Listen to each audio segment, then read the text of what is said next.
The Hope and Healing Place offers free grief counseling to anyone who walks through its doors. As a nonprofit, organizers host several fundraisers throughout the year to keep those services free. With the Big Cheese just around the corner, KMR Local 4's Maggie Glenn takes a look at how much the facility helps others. That's in today's Heart of the High Plains.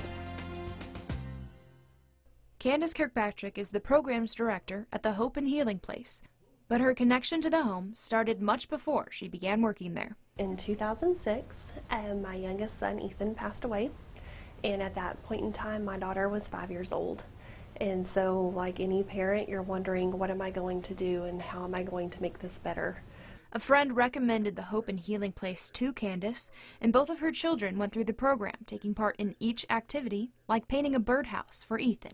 Each family gets to come back together as a family in the family room and paint their birdhouse to a theme that signifies their significant loved one that they lost. Families can then come back to visit the birdhouse rather than going to a cemetery.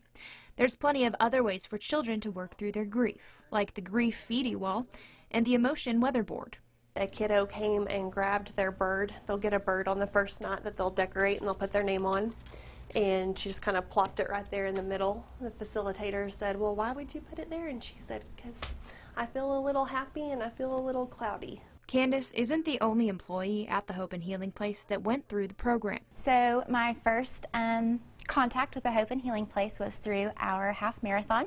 A few months after completing the half marathon, Lori's father suddenly passed away on a family vacation.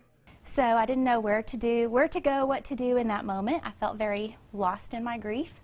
And so I remembered the Hope and Healing Place, and I picked up the phone and I came through the program, and my children have come through the program. Our children are placed in a group that are age-appropriate groups for children, and then as far as adult loss, you're placed in groups that are significant to your type of loss. We are in a home. We like everyone feel comfortable and at peace and have a homey environment to come to. We're a safe place. We were built to share those stories within this home. And what's a home without a furry friend to be there when you need him? The children think he is a giant teddy bear. In Amarillo, Maggie Glenn, KAMR Local 4 News. That's such a cute dog, isn't it? It's oh not my bad. goodness. All right, the Big Cheese is a mac and cheese smackdown among local restaurants. And Lori says mac and cheese is the perfect option for the fundraiser because it's a classic comfort food, which is what the Hope and Healing Place aims to do. They comfort. That's coming up. It's Friday, January 25th.